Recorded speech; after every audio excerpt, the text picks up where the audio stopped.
Welcome to the OSHA.gov, navigating through the OSHA.gov course. We're up to the enforcement tab, so we'll get right into it. The enforcement tab's got a whole bunch of information there for you. I can't go through each and every one of the hyperlinks, so I'm just going to go through the sections for you because there's just so much information. I've heard throughout my consulting career a lot of people say, well, why didn't I know about this that OSHA just did? Or what happened there? Why didn't we ever find out? OSHA's not going to let you know. They have this robust website for that purpose, as well as quick takes, and they do have outreach services, they have training, so they have other ways of getting that information for you. You just have to be aware that it's there. So someone like you taking this course, now you're aware that it's there. So let's go through just the highlight. I'm going to do left to right, so starting with the top, hot topics. So you'll see a listing of all the different hot topics right now.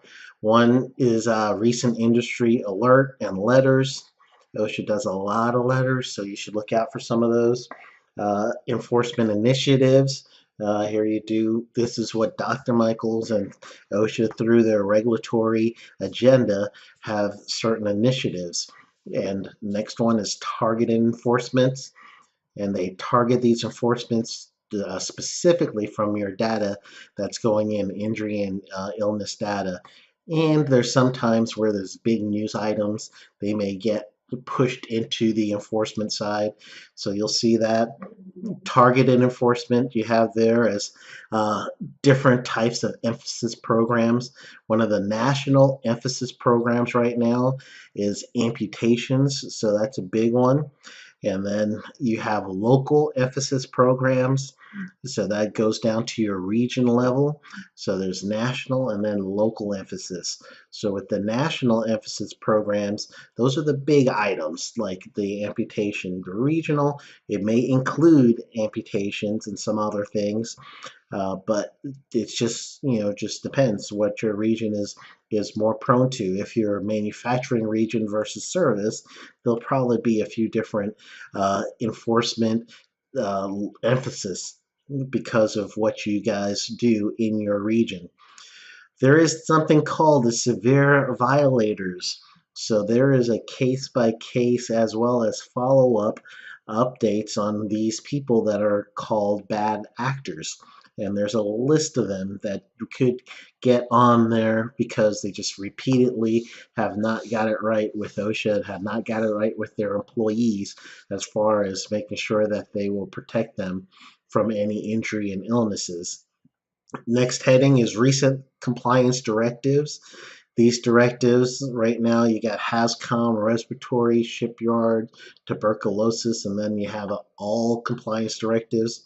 So if you see CPL on a document, that is a compliance directive, and that is coming from Dr. Michaels at this time, and whoever the OSHA head is, and then that gets disseminated down to all the regions, to all the areas, and those are directives that give step-by-step compliance.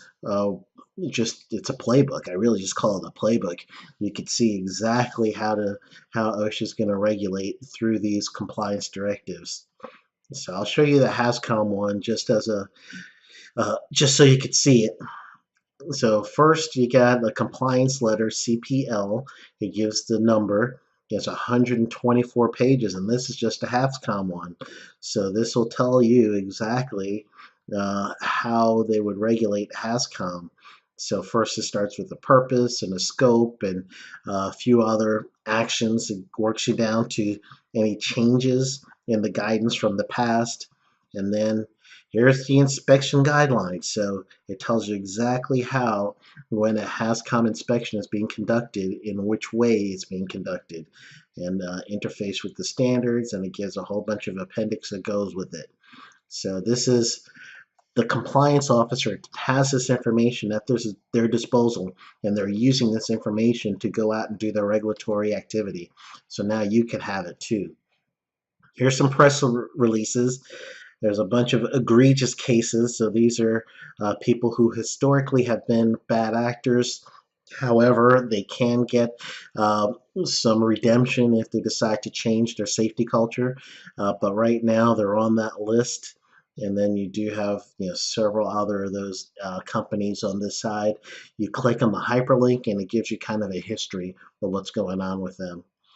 In the middle, you have your enforcement, where OSHA talks about their power through the act to do enforcement, and they also want to provide training. They're telling you a little bit more about their jurisdiction, which covers all private sector.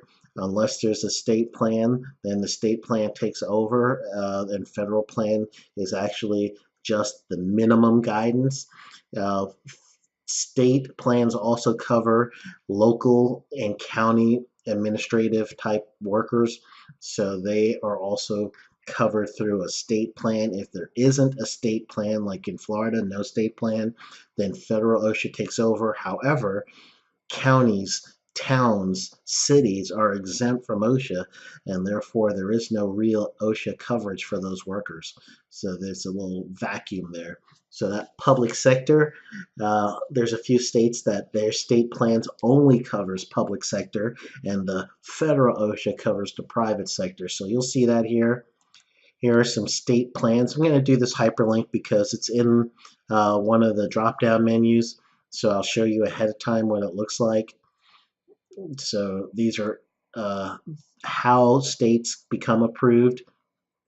And here is the color coded of the states that do have state plans. In the bluer color, in the grayer color are the hybrid states I just told you about, where they have a combination of federal and state jurisdiction. And then the white is all the states that do not have any OSHA at all. So therefore, the workers that are in city, county, townships, they have no coverage. So that is your state plan map. And I'm going to go back a little. So you have your inspections. These are just, again, the rights of OSHA. And they have inspection criteria and priorities from top to bottom. Imminent danger is always number one. Then if they're investigating a catastrophe or fatality, that's number two. Worker complaints goes down to targeted inspections and then follow-ups. So that is the listing of how the order, the hierarchy of OSHA priorities and inspection. Then the bottom is emergency reporting, how to report any emergencies. If you haven't taken the record keeping course before, this is a little bit on what the new requirement is as of 2015, so a couple years back as the time of this recording. They have fatalities, always 8 hours when you get notified, but if there's one hospitalization, one amputation, one loss of eye, within 24 hours, OSHA needs to be called by one of these three ways down here. A call, a visit at the local office, or you could go online. All right, the last side is the quick links. So you have a few fact sheets. One fact sheet here is the OSHA inspection. That's actually one of the drop downs here. That you see inspections here. That's the same hyperlink. I'm going to open this in a different tab so it'll be easier for me. But this is all that inspection criteria I just taught you about, and it also goes a little bit about what happens in an OSHA inspection. So it's a great handout for you to do. Just print that out and review it. There's a lot of things that'll help you if you know ahead of time how to prepare for OSHA when they do come. And that's probably going to be another course we'll do later, because truly there's a lot of things you need to prepare for pre-OSHA coming. And then if you do have an inspection with the site, there's some things you need to do to get the lowest possible price or things waived so you don't have to pay them. Got enforcement data in here. And it's got from 2009 to 2015. So you could go through that to see some of the things that we saw in data and statistics. Enforcement policies. So there's a bunch of new policies and incentive programs. Here's a big one. I'm going to click on this one here. It's the Field Operations Manual. Again, this is OSHA's playlist. Right now, as the time of this recording, compliance letter 0200-160 is the most recent. So get yourself a copy of this. You need this copy. This again is one of those playbooks. Anything that says CPL compliance letter, it spells out exactly how OSHA does their regulatory activity. And this compliance letter is the granddaddy of them all, in my opinion, only my opinion.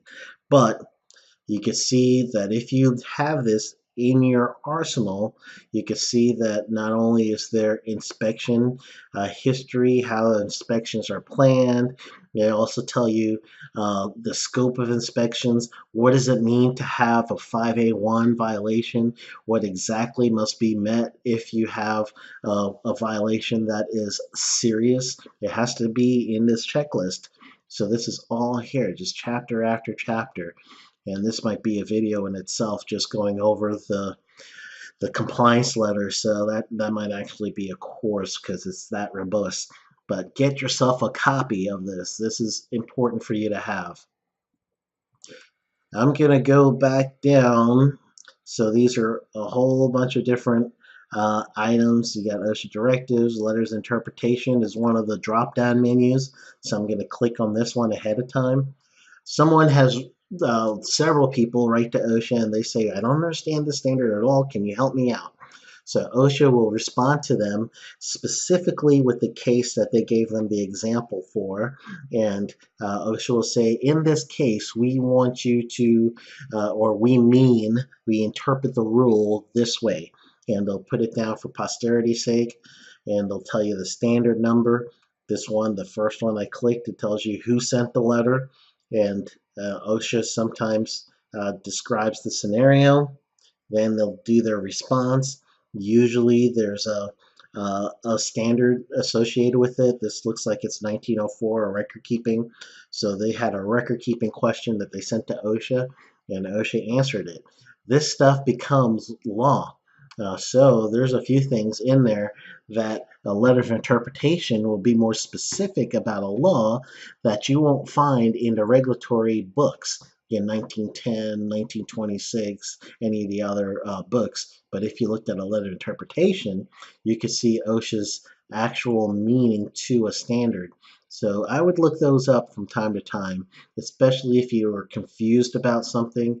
Just look up that letter of interpretation for you. So that's where you get to it, letter of interpretation. Click on this side. You could do it by your standard number. So let's say I knew it was walking and working surfaces, which I used earlier in one of my things. So subpart D, here is section 22. It's a whole bunch of letter interpretation regarding that. So that's the way you could navigate through that portion. So I'm going to go back, and scrolling down, you do have a few other items that are just associated with this. Training must be understandable. This is a good tab to look at. However, I can't go into all of it right now, but training must be done in a manner and a language that is understandable to the employee. So if you have an employee that has broken English per se, then you have to make sure your training meets whatever language and understanding that they have. And OSHA does say that, very, very poignantly in this letter here. Federal agency programs, you got a bunch of different programs that are initiatives that might be a federal initiative. Well, it is a federal initiative as opposed to initiative in the private sector. So that's where you see here. Here's some resources for you, additional resources, but you've got your regional and area offices here as well. There's a map to that by state. I'll click on mine here for Florida.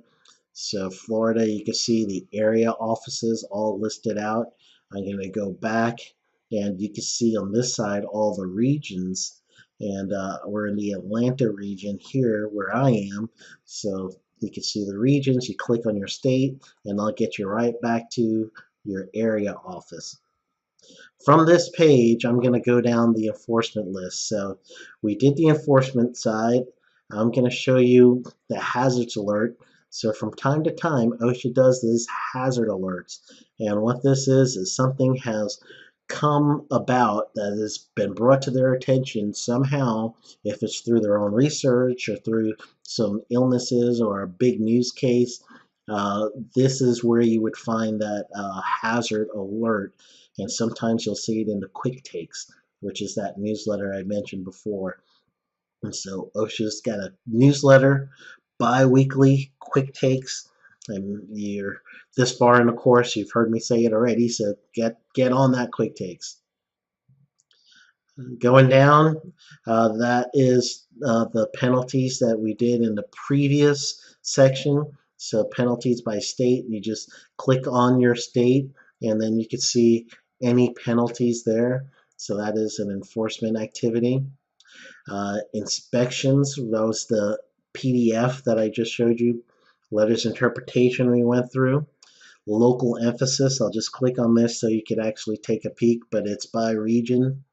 So all your regions are listed here, and then you do have your compliance letter. So not only do they list the local emphasis, what they are, but they'll also say to the regulators, this is how you regulate these emphasis when you're doing an inspection for fall protection, cranes, residential construction. Here's how you do your inspection. So these compliance letters are important for you to have, so you now will know how the inspections will go so you can protect yourself. Going down, you got national and special emphasis programs. So here's a few of them here: combustible dust, and got a few other ones, hazardous machinery. So these are all in the compliance letter format as well. So it says OSHA instruction in the compliance letter.